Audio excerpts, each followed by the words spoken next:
Two men ask out the same woman. One is rich and the other is poor. On her date with the rich man, he takes her to an expensive restaurant with good wines and a good car. The rich man, who is a nice guy, who has a good conversation, who makes her laugh, takes advantage of his money to make the date and experience spectacular. On the other hand, on her date with the poor guy, who is also a nice guy, who also has a good conversation, who also makes her laugh, but who doesn't have the same resources, makes the places and experiences of the date obviously different in comparison. Let's say that the date with the rich man has 4.5 stars and the date with the poor man 3. However, to everyone's surprise, she does not give the rich man a date again, and since she gets home, she is excited to see the poor man again. The rich man doesn't understand what's going on, and neither does she. She doesn't know that she fell victim to a little psychological trick called the 10% rule.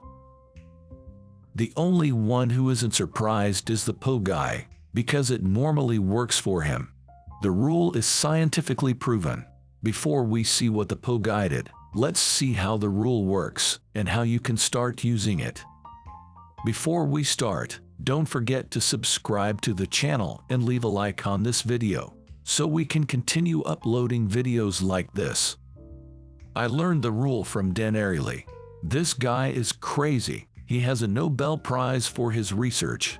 In this talk that he gave on Google, he is asked, using your psychological knowledge, how would you design the perfect romantic date? To which he responds, I would focus on a very specific part. We have done many experiments that demonstrate what I am going to tell you, but I think that the one that best illustrates the point is that of colonoscopy. As a reminder, a colonoscopy is a horribly unpleasant medical exam in which a flexible tube is inserted into your rectum with a camera at the end, so the doctor can check your large intestine for abnormalities. It is a process that lasts about 30 minutes, uncomfortable, painful, and unpleasant.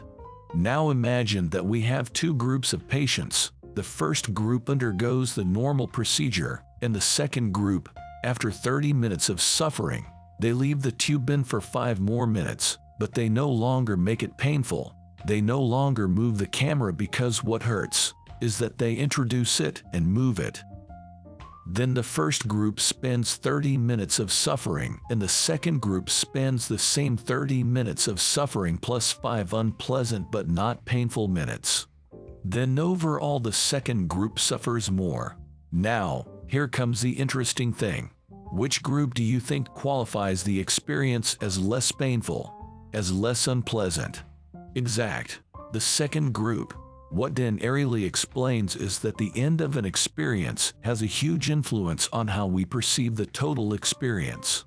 So, for the second group, in the end, it was not so unpleasant, and that makes them perceive the whole experience as less unpleasant. Now, it's strange, because no one would ask, please, let me have it in 5 more minutes. However, that is how the mind works. And that is what the poor man knows how to take advantage of when using the 10% rule. Look at it this way. If you have a 4-day vacation and all 4 days get a grade of 7, then you perceive it as a 7. The average is 7 and your perception is 7. On the other hand, the first 2 days are very bad and a rating of 5 is obtained, but the last 2 days are extraordinary and 9 are obtained. Although the average is still 7, you are left with the good taste in your mouth of the last few days, and perhaps you perceive it as 8.5. That's the trick.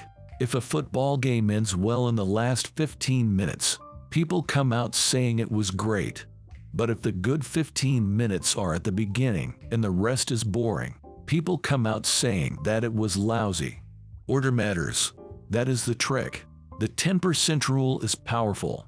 It is about focusing on making the last 10% of the experience extraordinary, because the ending causes people to change their perception of the entire experience.